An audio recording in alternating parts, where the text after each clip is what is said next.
Hello, everybody. It is 5 o'clock here on the West Coast. We are going to be talking about hip hop albums. Yes, we are.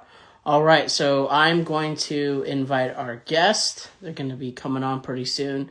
But as people are trickling in here, we've done this in the past before where I come on here. Sometimes the Duchess of Horror Chelsea's come on, sometimes other guests, but just talking about albums. As you can see behind me, I'm a huge collector of a lot of things, and albums is one of them. So we will do this with hip hop because it's the 50th anniversary of hip hop. So my phone's blowing up right now. So we are just waiting for Triboro. So once Triboro connects, we can do this thing. I'm going to send him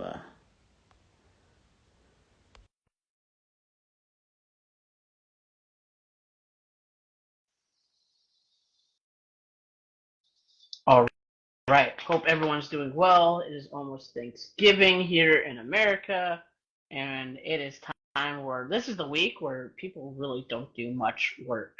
If you if you're not in retail, if you're in restaurants or retail, you're doing a lot of work.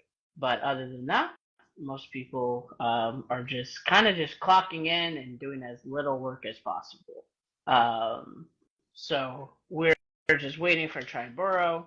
He's a big collector. He's a big music fan, so just waiting for that. All right, sounds good. If you don't know, I should introduce myself. My name is Max. I'm here for the Ready to Retro podcast, and love all things retro, nostalgia, 80s, 90s, early 2000s, and we're going to be talking about all those decades today, at least in my collection. So, let's see.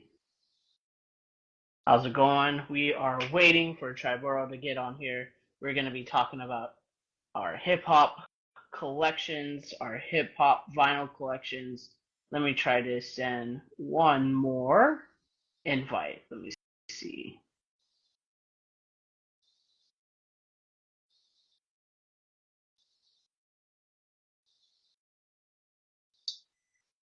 Let's do this.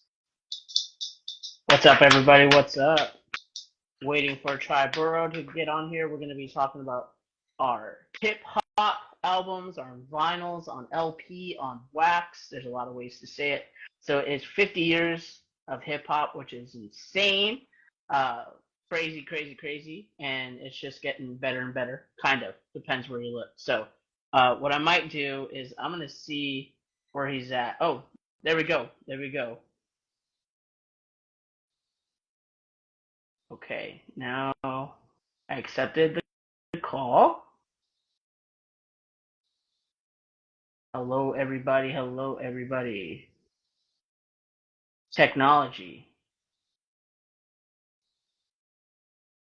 I'm accepting the call. Man, we're having tech issues, of course. Bummer. Trying to get this thing to work. Let's do this. I'm gonna end this and I'm gonna restart the call. I'm gonna restart the call and then everyone can hop on because we're having some tech issues. Oh no, here we go. Yo, Here we go. Luke. Cybora, what's up, man? Hey, man, what's good with you all? That's good. Are you ready for this? Yes. All right. Well, why don't you introduce yourself for those who don't know? And yeah, we're talking about 50 years of hip hop, and we're going to be showing some of our vinyls. So for those who don't know you, Triboro, just introduce yourself. I am Triboro Gigolo. I'm from Brooklyn, New York City. I'm a content creator. I have my own platform, Danny Rap Podcast on YouTube. Go subscribe to that. I'm also part of 80s, 90s, and 2000s vibes. And I've been a part of this platform for 2 years. It's been great. Every time we go live, every time we do content, it's been wonderful. Salute to everybody that's a part of the platform. And we even did a episode with you guys with Ready to Retro. And yeah, I've been on many different platforms and talking about different things, whether it's nostalgia when it comes to music or movies, fashion, sports, anything related to nostalgia. I'm all Sure. about that, and I'm happy to be a guest tonight with you. Definitely. So from the East Coast, as you can tell by my hat Mm-hmm. and the Lakers poster, I'm from Kansas. No, I'm just kidding. I'm from LA. So, so we have the East Coast to the West Coast. So my name is Max. For those who don't know, grew up just outside of LA in the Pasadena area. So we call it the Dina. You know, the dirty Dina. Depends on who you're talking to. So yeah, so we are here. We're going to be talking about our favorite albums that we have on wax specifically. So maybe another time we can talk about CDs because I know you got a big CD collection, but we're just talking about vinyls. But first and foremost, you know, this whole conversation is around 50 years of hip hop. Do you remember kind of the first album or the first song or how you were introduced to hip hop to begin with? The first rap song I was introduced was probably I would say Run DMC Walk This Way with Aerosmith. Okay. It was such a like a groundbreaking record when they came out, and you know, having Aerosmith, a great legendary rock band from their Sure. genre to rap, and then like it was just like a match made in heaven. So that was like my introduction, and then like I went out and bought that out, and you know, having like groups like Houdini Mm-hmm. and Curtis Blow, the Boys, Public Enemy, it was rap was just starting. That was like my Definitely. introduction. But before then, I was into other, you know, genres. I was pop music, music, reggae, you know, what they used to call like classic rock, soft rock Right. back then. And then, Right. you know, when hip hop started getting more mainstream and bigger every year, that's when it was like my introduction to hip hop. Yeah, definitely.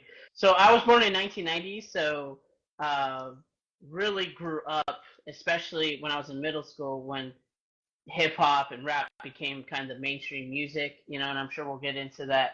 But I remember like being in the back seat of my cousin's cars back in the day, and they'd be playing Snoop Dogg and or you know Dre or Tupac. They always told me like, "Hey, I didn't play this in the car. You know, don't tell your mom I'm playing this in the car."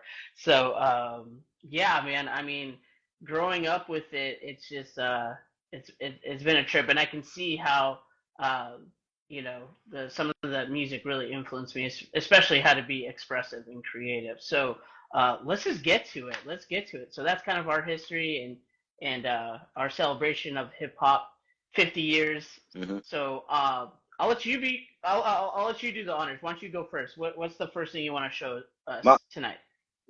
I want to show, and this album celebrated 30 years last week, and it was a groundbreaking album from a legendary rap group that they basically changed the way you sign artists when you Mm-hmm. come from like a of MCs and artists like all together from the same place.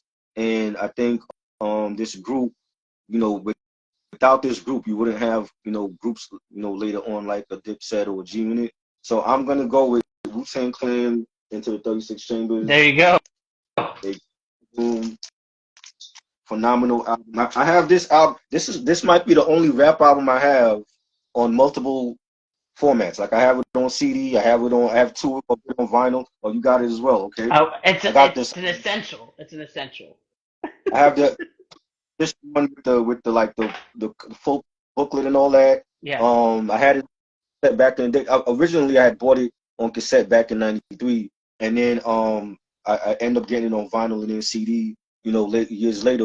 But it's like I said, like the RZA for what he did to use kung fu samples and make bass lines Mm-hmm. and beats out of like legendary you know, karate flicks. I grew up on a lot of karate flicks, you know, Jet Li and Right. you know Chow Yun Fat. I took karate when I was younger as well, and every MC, non MCs, you know, Method Man, Ray Ghost, Right. Master Killer, and Peace ODB.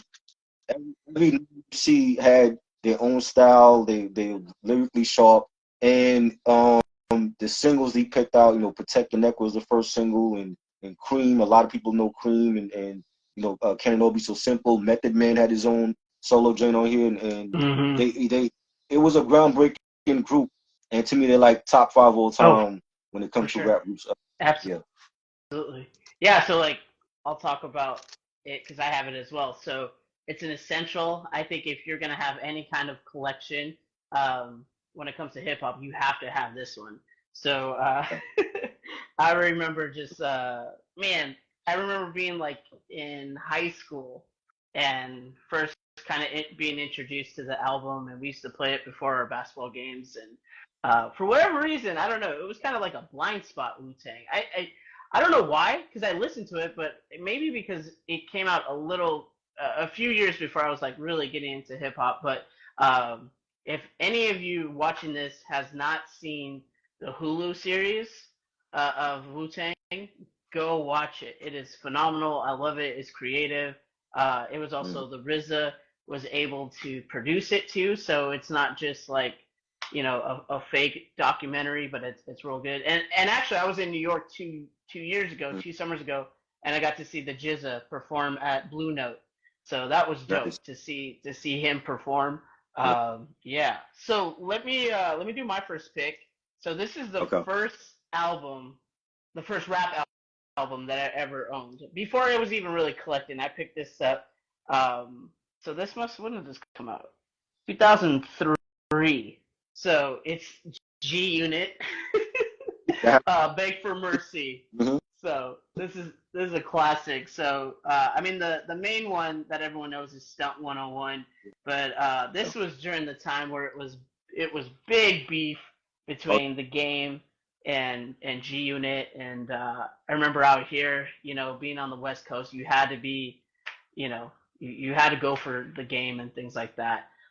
It's crazy because that beef kind of destroyed both of their careers, and because once 50 went head to head with Kanye on that one day, they both released the same album. 50 got smoked. So I think it's unique because usually you see a beef, one rapper comes out ahead, and then the other one gets left in the dust. But that beef in particular, both of them took hits. So I mean, they're still rich, but you know what I'm saying. So yeah, so Beg for Mercy, first ever rap album I've ever owned. So it's actually kind of rare. You don't see this one out there very often. So that's mine. All right, what you got, Trey? I got number two. I got two MCs from Virginia, and they moved to the BX, and they had their own. They associated with the Neptunes, and they had their re-up gang clique. It's the Clips with Lord Willin. So yeah, this is actually the colored 45. okay. Like it has like it has like the hard coat vinyl. Nice. But this is like the and it was definitely a groundbreaking album, and I think the Neptunes or Pharrell and Chad definitely gave the best production on here. You have joints like Grindin' was like probably the best rap song of like 2002, 2003. This came out. You had like the remix. Birdman was on the remix. I think Noriega was on the remix at one point. That beat was actually passed up by Jay-Z. Jay-Z passed up on Grinding. A lot of people don't know. Yes, so he passed up on that beat and went to the Clips. You had joints like Comedy Central. You had Modern Lover. You had I'm Not You with Styles and Jadakiss from the Locks. And Hot Damn also. Like I said, it's top 5 of my class. I think it's definitely one of the best rap albums of the 2000s. And salute to Pusha T. All right, for those who are just joining, we are talking about 50 years of hip hop, and we are showing our vinyls. So this one I wanted to share because it's actually historical. So you'll see a lot of you'll see a lot of vinyls from one collection that I got. So down in Hollywood, where I live, where I kind of live, it's only about 15 minutes, but there's this vinyl place I always go to. And they bought a collection from a DJ that had a bunch of singles and a bunch of hip hop albums, which is just hard to find out in the wild.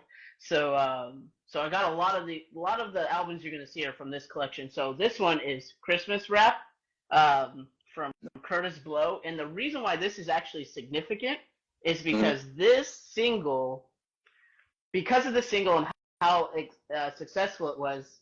Curtis Blow was the first rapper to get a full-length album from a major label. So this came out in 1979, and the record company was Mercury. So Mercury said, "All right, well, we're not going to give you money to make an entire album. We'll see how Mm. well this does." And this was flying off the shelf. So it's funny if you don't know it. It's about Santa Claus showing up in the hood and Mm. like drinking Hennessy and just getting crazy and stuff. So it's actually pretty funny. So Curtis Blow, Christmas rap. I play this. I've only had this for like 2 or 3 years, but I'm always playing it around this time. So great And album, great single, I I have the should other say. Christmas rap. This is Run DMC, Christmas in Hollis Oh, there you go. Yeah.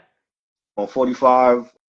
This is a special edition one. I believe it's out of print now, but it like this was also another Christmas anthem, another Christmas rap anthem in the hood, and we loved it. Right. So all Yeah. right. Go for it. All right. My next one is another rap duo. They're from Queens. They hit it big with their first 3 albums, and then they went into Hollywood. They did a very classic hood film that a lot of people know from the '90s. It's Kid and Play with Face the Nation. Ooh, that's dope. You know what I mean? That's super dope. And this album, this was their last album like Right. ever. In '91, and they had the hit single "Ain't Gonna Hurt Nobody," and Mm-hmm. they were coming off the success of House Party was a huge movie in 1990. I went to see that as a kid, Right. and I think House Party 2 had dropped the same year, '91, and it had they were angry. They were a little bit angry because they had like a little beef going on with Uncle Luke, and they Mm-hmm. addressed that on. There's a song called Next Question that they talked about that. You had your little R&B joints on here as well. You had joints like It's All Right. I think Kid from Kid and Play was like the best lyricist of the group. Right. But Play did his thing as well. And um this was always like one of my favorite. I think it's very underrated Yeah, as well. So Kid and Play definitely. Face the Nation. Yeah. It's a dope album cover. They're kind of playful in the color, and then behind them they look all hard like that. Yeah, that's a Right. dope cover. Yeah. Yeah. Sometimes I just like displaying my albums when it's like a dope cover like that, just putting it out. So that if I had that, I would definitely just have that on display. That's a Yeah. dope one. All right. Thanks. So like I mentioned, I have a lot of singles on here. So here's another single. Here's a classic one. So I got this one during the pandemic when everybody was selling their their collections and stuff. Everyone was hurting for money. I was trying to collect as many vinyls as possible. But it's the classic "More Money, More Problems" Oh, by the Notorious B.I.G. So nice. yeah, to have this, like, I don't know, it's dope. Like, I like singles personally. I just like putting on, and especially because they have the different album covers, and I love albums just for the album covers. So this one, is just featuring Puff Daddy and Mace. Yeah. So I mean, this is a classic. On here, you have the radio mix, the album version. Mhm. It has "Blank at You Tonight." I don't know if I'm gonna get taken down if I start cussing on here. Featuring R. Kelly, and then Yeah. side B, we got the club mix and then the instrumentals and things like that. So gotta have this in my collection. All right. I have one of the very first rap records to come out in the late '70s, and Oh, this nice. sampled by a lot of different artists. You Hmm. know, and so you had some artists that tried to do over this record, but it's hard it's hard to try to beat an original, and this is like one of my favorite rap records all time. You can play at a party or at any barbecue. It's the Sugar Hill Gang, Rapper's Delight. Nice. I see that. Classic. This is like the 12th, Classic. and you had Wonder Mike and um uh, Big Bang King. Rest in peace to him. And once the beat come on, and the beat, like it was like a riff off of the sheep song, Good Times, and it's just been a dope record. I think for anybody that's getting into hip hop now, whether you young, whether you older, I think I would start with this record. Like start with this and Yeah, work your way, up to where we at now in 2023. But this definitely was like one of the jump off records for hip hop, and it's a classic record. for sure. Well, since you mentioned yours, I'll mention mine. So here's I Apache have that Sugar one. Hill Gang. You got that one too? I have that one. Okay. Yeah, Yeah. What I love about it is the sleeve. Just like, yeah, I don't know, like when you see Sugar Hill, like just you see this. When I saw I was flipping through and I saw this and my mouth dropped, and I was like, "There's no yeah. way that's Apache." And when I read it, I was like, "Man!" So this Mhm. is fun. I like when I have friends over or something and we're just feeling loose and just kind of want to dance or just hang out. Put this on. It's so much fun to dance to. So definitely wanted to mention that since you mentioned yours. So last one I talked about was More Money, More Problems. So that's the East Coast. I'll bring it to the West Coast. And one of my favorite artists of all time, but it's on Death Row Records, it's Tupac. So this is a compilation album. I mean, just to have the Death Row Records sleeve like that, and this is all Mhm. original. This is from 1995. So Yeah. most of the stuff that I have is not reprints or anything. I'll let you know. Like my Wu Tang one was a reprint, but this one has two of America's Most Wanted with Snoop. It has Hit 'Em Up, of course, and on side B it has How Do You Want It, California Love, and then the clean version of How Do You Want It. So being a Tupac fan, and really that was like I think for me being a young listener of hip hop and rap, like Tupac opened up a few things for me just with his lyrics and his passion and things like that. And I don't know, people like nowadays are like, oh, Tupac wasn't all that and he'd be trash now. I was like, I don't understand that at all. Like that's just you're just silly if you're saying that. You hear people say that sometimes? Yeah, I mean, it's really coming from the younger generation that Right. they don't really understand. Music. So a lot of them don't. They might not be able to relate, but I think he was a phenomenal artist. Absolutely. Like I think you're silly if you're gonna say he's not one of the greatest. You just Yeah, I don't understand it. crazy. All right, go for it. Your turn. Since we're doing West Coast, I got a West Coast. One of my favorite West Coast groups ever. Yeah. I think they're top five. Cypress Hill. This is how I could just kill a man and the Yes. Funky Field one. Uh, Classic.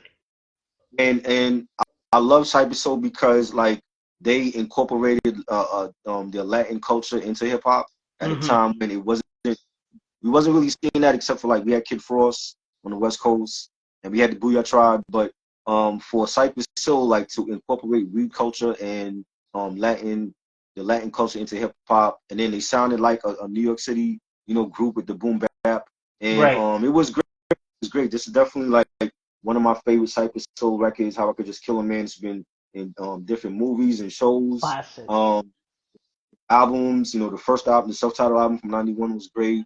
Black Sunday was my favorite in '93. Then you Yeah. get to Temples of Boom, another from 1995, and they still doing it. They've been Mm-hmm. on tours, and I see Mm-hmm. them on I haven't gotten a chance to see them yet, but they are to me top five all time when it comes to groups. Oh, for sure. For sure. Yep. If it's a West Coast, rapper or a group, I'm not gonna Yeah. complain about it. All right. For me, I'm gonna do two and one. Okay. So, you can tell what my taste was when I was in middle school and junior high, but I have 250 here. So I have Disco Inferno, and then I have In the Club. All So right. of course these are classics.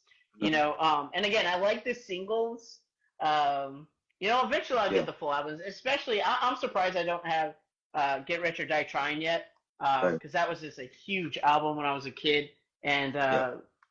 I think that album is close to a non-skip. There's like maybe I one or two in there that I would skip, but it's close to a non-skip album. But Disco Inferno, I just remember going to like dances, and when Disco Inferno would come on, like people would be going nuts. So yeah, gotta have some 50. What is on here? Yeah, Get Rich or Die Trying's on this one. And then I think I Alright. played this. This was my first song I played in 2023. I was playing albums and I played that one. I don't know why, but I did. All right, go for it. I got Fat Joe. The issue's real. This is the Yes. this was from his 1993 debut album, Represent, and it was a Yes. different Fat Joe. He was more hardcore. He was more street. Mm-hmm. And then I think like I want to say like around the 2000s is when he found his mainstream niche, and he found his lane and hooked up with Cool and Dre and gave us hits like Lean Back and you had other joints as well. But I love this version of Fat Joe when he was just like raw with it. And to me, his first three albums to me were classic. The first Mm-hmm. one represent Jealous One's Envy, and then Don Cartagena. So this is the remix with Primo DJ Premier from Gangstar did the Nice. remix for this, and the remix is not on the album. It's only on the Right. single. So I was happy to get this, for $15. It is out of print, and Nice. the first album is a classic. I think that's out of print as well. So Fat Joe Yeah. represent.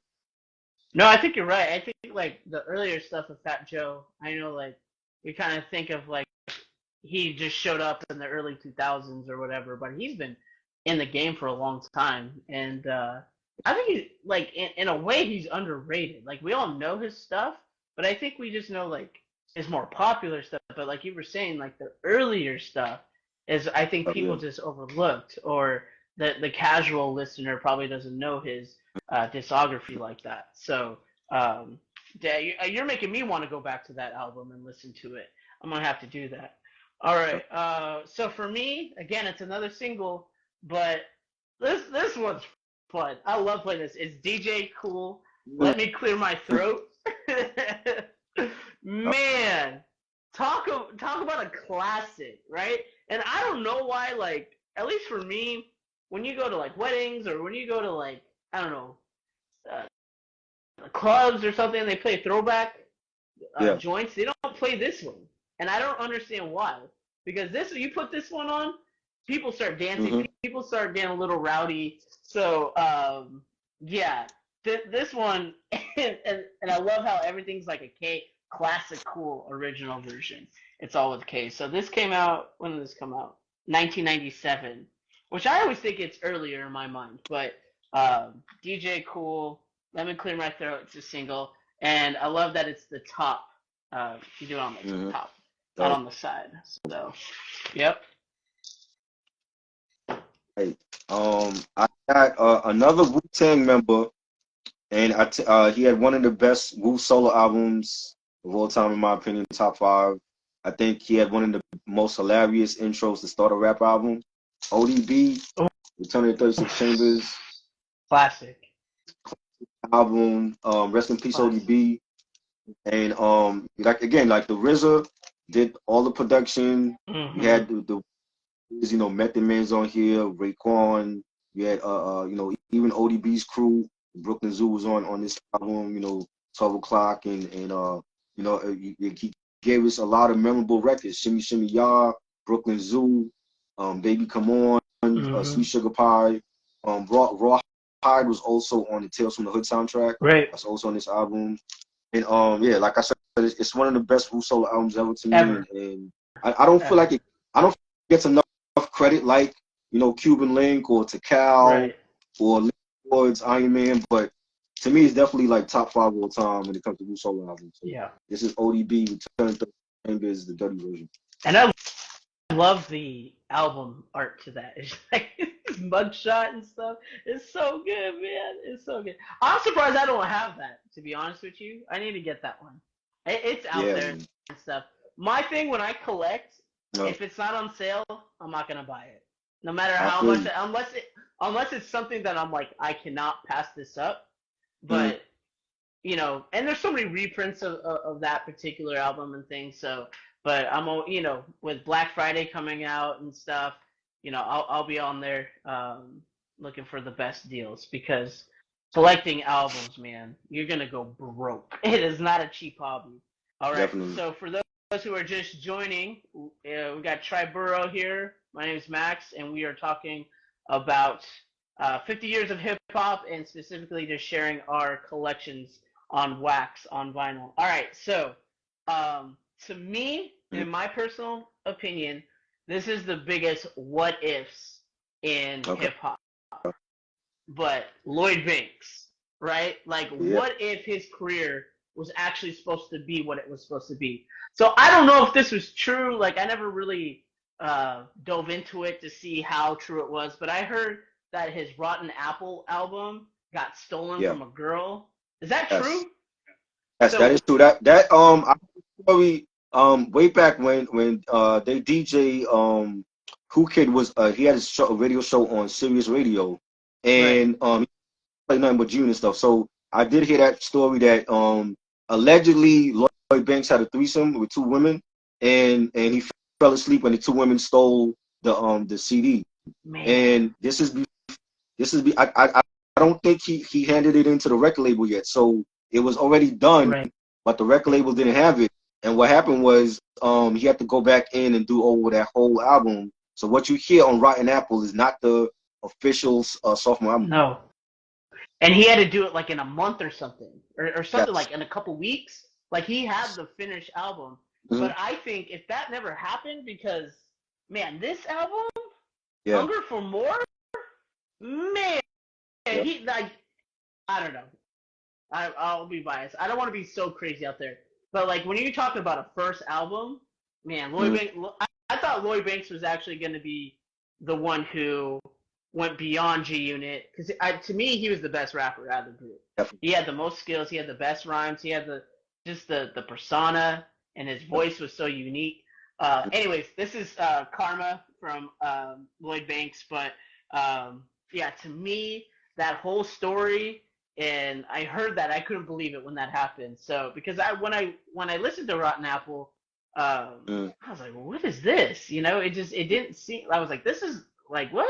So, yeah, for me, that's one of the biggest what ifs. What if that album never got stolen? Okay. This one is from DJ Jazzy Jeff and the Fresh Prince. He's a DJ and the rapper. Okay. I love the double-sided album cover, and this was like my favorites. Like growing up, like when I became a Fresh Prince fan, it was this album. Like, you know, listening to like Parents Just Don't Understand, and that was a huge record. And he just related to, like, he related to us. Like, we could just relate to a lot of his records. You know, when he comes out with Mike Tyson and Summertime, probably the best summer anthem ever in my opinion. Right. And, you know, I like the fact that for this album, scratching on his own track, producing his own songs, and then he end up becoming a neo soul for like Jill Scott and Music Soul Child. And it was just a great album. I definitely think it's one of his best albums. Definitely. And you know, I'm a huge Fresh Prince fan. I even met Will Smith. Oh, did you? You know, back in 2000. Yes. Wow. I met the whole family in 2006, and they were really kind to us. And yeah, like, he's a legend in the game. He got the first Grammy Award for this album, and it's definitely a groundbreaking album for rap. All right. Well, I want to welcome everyone who's coming on. We are talking about albums, our hip-hop albums, rap albums. We are celebrating 50 years of hip-hop. So you talked about Will Smith and DJ Jazzy Jeff, and I'm going to do the same thing. So this was what I already had this ready to talk about, but Summertime. So, man, I mean, now it kind of, he's always been kind of cheesy, right? But I'll just say, Big Willie Style was the first album I ever bought with my own money as a kid, and I remember I had an older cousin, so I was probably, when that come out, like 97? So I'm 7, my older cousin's 14, and I remember he had DMX albums. Like, he had, like, you know, he was listening to way more, you know, hardcore stuff than Will Smith, Fresh Prince. And I remember I was trying to be like a big kid, and I was like, hey, I bought an album today. He's like, yeah? And I was like, yeah, Will Smith, Big Willie Style. You know, like, I felt like I rhymed, and he did exactly that. He laughed at me. He said, get out of here. Anyway, so Summertime, man. tell me you don't listen to this during the summertime, like even now, you know. And I love the album to this, the cover art. So definitely, when I saw this in the store, I definitely had to grab it. So this came out in this one says 1991. Yeah. But yeah. Yeah. Yep, 91. So great album, great single. I still every summer I'm gonna be playing Summertime. So it's a summertime anthem. Like for every summer, like that's the anthem you play at the cookouts or the parties, whatever you have in, whatever song you play. You go to the club, they're gonna play it, and it's a classic. The moment you hear drums, please, you know what it's about. My next one is this was a rapper that, you know, he had some tragedy in his life, you know, coming from a group, and him, it was him and his brother passes away from a bike accident, and then he had to totally like reinvent himself and come out different, and while he was still grieving for his brother's passing, he gave us some of the best music as an MC and as a producer. He also passed away, like, you know, 2 years ago. Rest in peace to him of Doomsday. Classic album, man, classic. Love the whole Doomsday album cover with Doom from a Marvel. You know, I love comic books as well. You know, I love the verse, and all produced by Doom.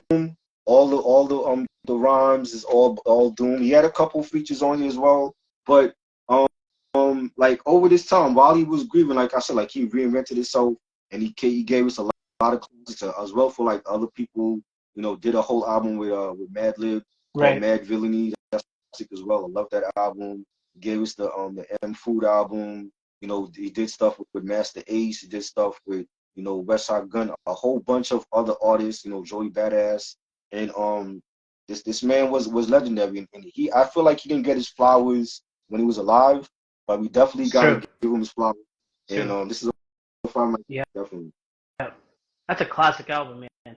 And what's crazy is Doom. I mean, if you listen to his early stuff with his brother, I mean, you saw the talent there, and then with the pain and losing your brother, and it wasn't just it was losing your brother, like period, but then he was also his partner, right? And they were really gonna just they were starting to get popular, and they were starting to really make a name for themselves. So not only do you lose your brother, but then you lose kind of your soul in that, because it's like, hey, the one thing I did with my brother, but he continued to do that. So classic album. Yeah, Doom's dope. Yes. Dude. All right. We don't have to talk much about this one, but I do like it. But it's P. Diddy, so no longer Puff Daddy. This is P. Diddy. I Need a Girl with Usher and Loon. So I mean, when you want to feel sentimental, just play this song. So what I love about this is just the Bad Boy cover that's on there, like the classic Bad Boy logo, and this is a classic. This was a hit for a reason. So Usher, that's something, that's a blind spot for. I need to get some Usher. Usher on wax. That's what I need. All right, that's enough of that one. I actually met Loon at the airport when I was in Miami in 2003. Yeah, like I went down for spring break, and what happened was I didn't know it was him. Like he was standing in front of me on the line, and we were checking our bag, but he never turned around. So I didn't like the whole time he was standing in front of me, and I didn't see him until like we were checking our bags, and like gave me a pound and everything, and he was really approachable to talk to, and that was like at the height of Bad Boys. So yeah, no, that's dope. That's dope. All right, I got this is another rap group that they first started in punk rock, and then they switched to rap, and it got more popular. But this is like a early punk rock release from them, but they're a rap group. This is the Beast. Love it. That's I want to say it's Aglio e Olio. It's an Italian name. I might be saying it wrong. That's a deep cut right there. That's a deep cut. Yep. Yes, and like I said, it's all punk rock tracks. but you see like the roots of when they first started as a punk rock band, and then switching over to rap, being signed to Def Jam, and they just blew up with a License to Ill, and every that they came out with after that was just phenomenal. Like Paul's Boutique, Check Your Head. You got Ill Communication was my favorite. Hello Nasty, but this is like the real early boy stuff. Right, that's dope. And I show it to say people like when Andre comes out with the Flute album, and so many of the hip hop heads in the community they are bashing it. I'm like, just remember, people that love the Beastie Boys, they didn't start off as a rap group. They were a punk rock band. That's true. Over and did another genre, and they were successful at that. So we can't be so quick to bash Andre for a instrumental album. That's true. You know, this is where he's at now. He was a part of a legendary duo with Big Boy and Outkast. But I think we gotta appreciate the early roots of some of these artists, and this is like early Beastie Boys here. Yeah, definitely. And you brought up Andre, but I just saw an interview with him, and he says, like, I'm in my 50s. What am I going to rap about, right? Like, rap really is a young man's game. Right. You know, it really is. You know, and he's like, I'm rich. I got nothing to talk about. Like, what am I going to rap about? So, yeah, I get it. Because there's some, I mean, like Eminem gets made fun of for being too old and rapping and try to act hard. So then you're going to say that, but at the same time in your mouth, you're like, oh no, Andre, what are you doing making an instrumental album? You know, I don't get it.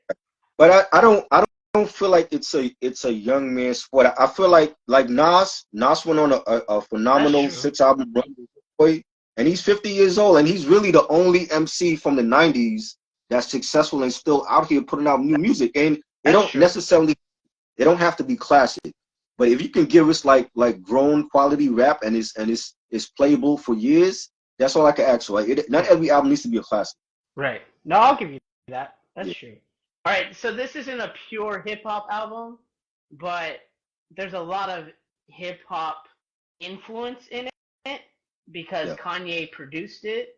But again, I think without hip hop, this album doesn't happen, and this artist, who's like one of the biggest artists right now, is not here. So John Legend, Get Lifted, you know, classic, you know, and there is some hip hop joints on here, like you know, like number one with Kanye, I Can Change with Snoop Dogg.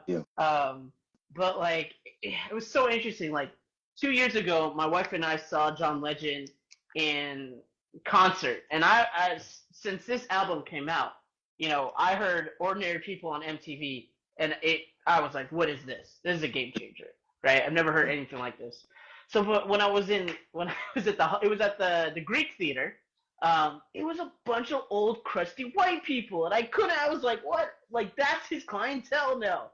And I was like, John Legend, you know, he's making his money, he's doing his thing, but I was like, man, I love that first album. To me, that if you were to ask me like what's in your top 10 favorite albums, or just your favorite albums of all time, that's definitely in there. So definitely has a lot of hip hop influence in that because of Kanye. Got to mention that one. All right. Definitely. Yeah. I actually. Oh, my bad. Did they cut us off after an hour? They still do that? Yeah. Okay, so we got about 15. All right. West Coast artists, Underground, Rascast, Soul and Ice. This is like the white label joint for Soul and Ice, and again like Rascast, one of the best lyricists from the West Coast, and you know, I think it was phenomenal when he gave us the title track and Miami Life, and you know, he was definitely slept on, and I'm really a fan of like the underground artists from the West Coast, the Exhibit, Rascast, Dilated Peoples, 5, you know, the Far Side. So I grew up with a lot of those underground artists, and I feel like Rascast definitely got to get his flowers. So this was Soul and Ice from I think it was '96 this came out. So, all right, because of the time, we're gonna do rapid fire. So we're just gonna try to get as much through as possible. I'm running low, anyways. I just want to highlight real quickly 2 soundtracks recent that I just absolutely love.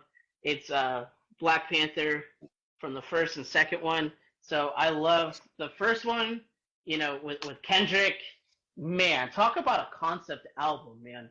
Like, and I think because it's attached with Marvel that people Yeah. probably overlook it, but man, this album's so good. Like this album's so dope. And again, it's a concept album. Even the second one. By the way, I love this movie. The second one, Wakanda Forever. Yeah. Really, really deep about loss and things like that.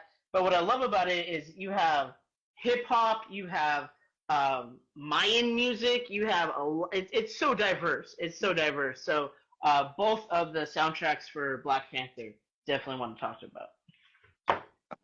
about. Public Enemy, Give It Up. Woo! This is Woo! legendary group, Chuck D, Flavor Flav, Professor Griff, the S1Ws, Terminator X, the DJ Classic. I'm a huge Public Enemy fan. This was from the '94 album, Music and Our Message, and this was like the first single from this album. But I just love the single cover for it, and they got the helicopter back, and everybody's standing. You got Flavor with the clock, and just the first single.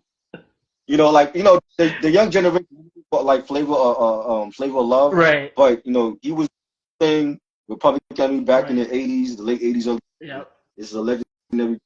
And MC Light, Brooklyn MC. I gotta include a female. There you go. She's my favorite female MC all time. This was like her first album. Light as a Rock was like the big hit on here, and she's a phenomenal MC, a legend. Right. She had many classic albums. Yeah. Classic. What's funny is Flavor Flav, he was just in LA. My sister goes to emo nights down in LA, and they play emo songs and things like that. And he came out like to intro a song, and they're like, what's Flavor Flav doing here on emo night? Classic Dirt Off Your Shoulder off the Black album. So I don't own the Black album. I'm out looking for it. To be honest, I don't want to spend $50. That's what it goes for. But the Black album, one of my favorite albums. See, there you go. There you go. I have the CD. I want it on vinyl. But classic. To me, like I feel like Jay-Z, out of any artist, when you look at his albums, he's got the most like non-skip albums. Yeah. That's my opinion. But yeah, love the Black album. Love Dirt Off Your Shoulder. Let me do one more artist, and then I saved some of my favorite for last. Okay.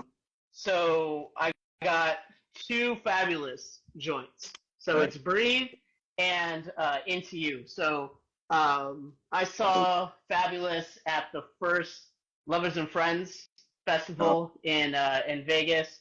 So for me, Real Talk, I feel like Real Talk is overlooked. I love that album so much. Like I just remember being in high school playing football, and I would have Real Talk playing on all the time. And then Into You, come on, classic, Fabulous. Fabulous is still making music. I mean, it's still fabulous, Yep. I swear, you would hear something now, and it sounds like it was back in 2002. So definitely want to give Fabulous some love. All right. I got Madlib and Freddie Gibbs, Pinata, their collab album. This is the first edition. I also have the deluxe edition. It's like a totally different album cover. Dope. But he has voice on here. Harold's, Deeper, Scarface. He had Absol, Done with Genesis. Earl Sweatshirt was on here. Right. This was one of the best collab albums in rap, in my opinion. And I love Madlib. Madlib is a genius. And I have Edo G and the Bulldogs. Life of a Kid in the Ghetto. Classic early '90s hip hop. Classic. He's from Massachusetts. Right. And he had a very timeless rap song called "Be a Father to Your Child," and it was for all deadbeat dads, and I could relate because I did grow up as a single. I have a single parent when I was growing up. I think that was like one of the most like rap like records that spoke to me as a young kid, and it was positive. But he like his whole album, he was like just teaching the youth about, you know, growing up, you know, without a dad in your life, and sex Right. and Right. streets, and I love that. I think Edo G is a legend and Definitely. highly underrated. Yep. That's something we haven't really talked about, but you know, just the aspect of hip hop or rap, it's telling stories, right? Like it's not about it's just not fake. And when you are fake, you get exposed real quickly, right? So and Right. that's the one thing about hip hop and rap is how authentic you need to be, and you're telling stories and about your life. And you know, I've listened to a bunch of podcasts, you know, watched a lot of documentaries, and a lot of people just didn't understand. You know, I don't understand that. Just the growing up in that kind of poverty and that kind of just violence sometimes, depending on where you are. So yeah, the fact that you brought that album, I'm glad because we need to talk about that. All right, I'm gonna share. Let's do like three. So this one is just dope because it's the Illmatic instrumentals by Will Sessions. So it is, if you like the Illmatic, um, this is like just a jazz version of that. So it's this dude by Will Sessions, and it's a vibe. So if you like the instrumentals of Illmatic, Yeah. definitely this is something you got to look out for. I didn't know about it, but I was talking to another dude in a record store, and he's like, "You like Nas?" I'm like, "Of course I like Nas." He's like, "You need to get this." All right, so let me just do my last two, and then try you can go. So last two, last but certainly not least, these two are probably the most influential albums for me when it comes to hip hop. I'll start with this one. So for me, it's College Dropout. Yes. You know, I remember being 13 years old, going to Best Buy and buying this the day it dropped. Mhm. I listened to Through the Wire on MTV, and I was like, who is this dude? You know, and then I realized, oh, he's been around for a while. He was, you know, making beats for Jay and stuff, but to me, this album is probably the one I've listened to the most. It's between this one and another one that I have, but the only one I don't really like is the one with Ludacris. Breathe in, breathe out. That's the only one I'll skip.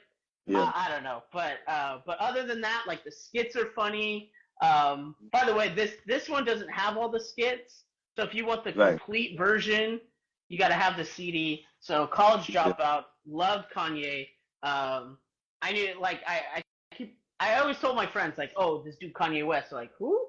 Kanye West, and then he blew up, and then he got weird. All right, and then last but not least, yeah, Eminem, the Eminem Show. Mm. I'm your typical, you know, white-looking guy who just liked Eminem growing up, and he was the gateway to a lot of the hip hop that I liked and stuff. Like I mentioned, I grew up around it. My cousins listened to it. It was around, but really this kind of opened the gateway. And the more I listened to Eminem, the more I was introduced to like, you know, things like Jay-Z, like Renegades, Blueprint, and then, you know, around the same time, like I was 13, 14, a homie on the street, he loved hip hop. He introduced me to a lot.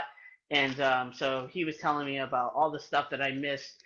But Eminem Show, this is a classic, of course, produced by Dre. This is Eminem's third album, and really this is where I believe was the catalyst for hip hop in the early 2000s becoming mainstream. Yeah. Yeah. So that's all I'm gonna share. So take us home, Trey. What you got? I got another underrated rapper from the '80s, and you know I think people make fun of him because he wore like polka dots, but he actually had some talent. This is Kwame, Boy Oh Genius, right. Yeah, and I was not yeah, this expecting that.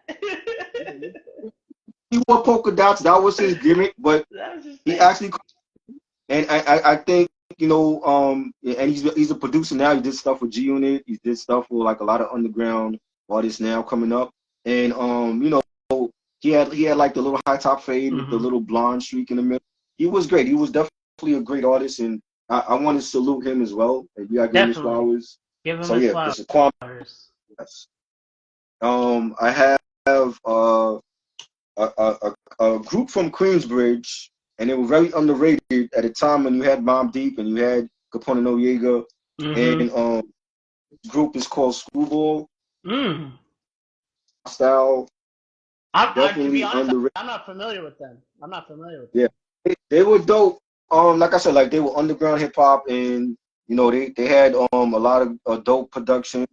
I believe I want to say KL passed away. One of the group members passed away, and broke up, and they all went their separate ways, and they were putting out solo stuff that was dope. Black Poet as well, and but this is like one of their like first singles, the For sure. Hostile joint, and definitely a banger. And I want to show a dope also, cover. Dope cover. yeah, also this.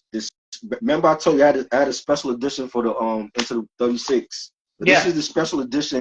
This is a special edition. It comes in like a case, like the case. Dope. And this is like the actual like full color book What? with like it has like never before seen studio pics of the clan in the studio. It has like the vinyl inside. You can tell I didn't open it yet. And also it has the first print of Protect Your Neck, and That's good. beside the beat tears, and it also man. comes with the like for the 45s. Oh, dope. Yeah. Yeah, the converter. Yeah, the converter is like two converters that comes out, and yeah, this dope.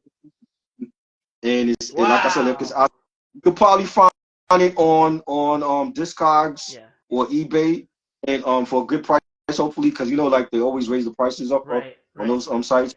This is like the special edition for Enter 36, and there's so much more. That looks so expensive. My pocket's broke just looking at that. I already know. That's expensive. You got a box set? That's a couple $100. That's dope though. That's dope.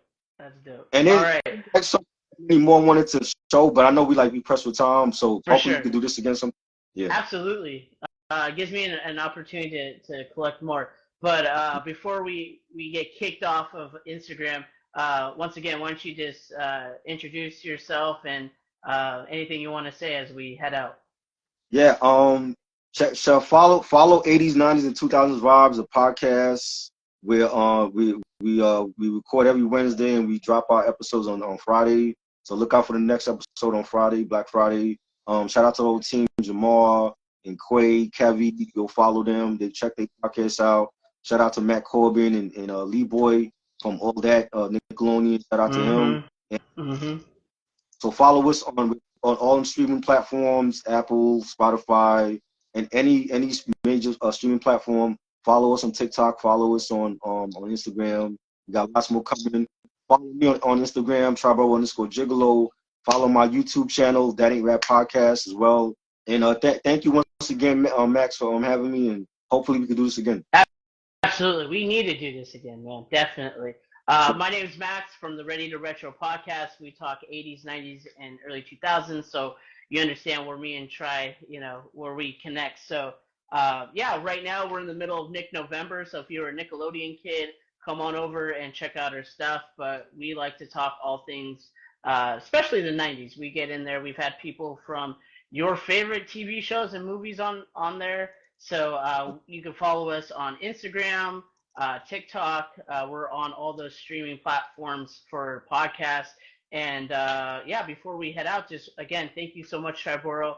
Be sure to follow everything that he just plugged. And who knows where hip hop's going to go, in another 50 years or another 10 years, 5 years. It's something that's always evolving. So, you saw it here. You saw decades of just evolution. I know there wasn't a lot of new stuff, but hip hop is something, and it's here to stay. Yeah. For it to last 50 years, people thought it was just a fad, but it's here to stay, people. Definitely.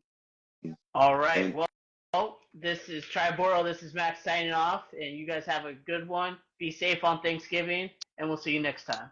Peace.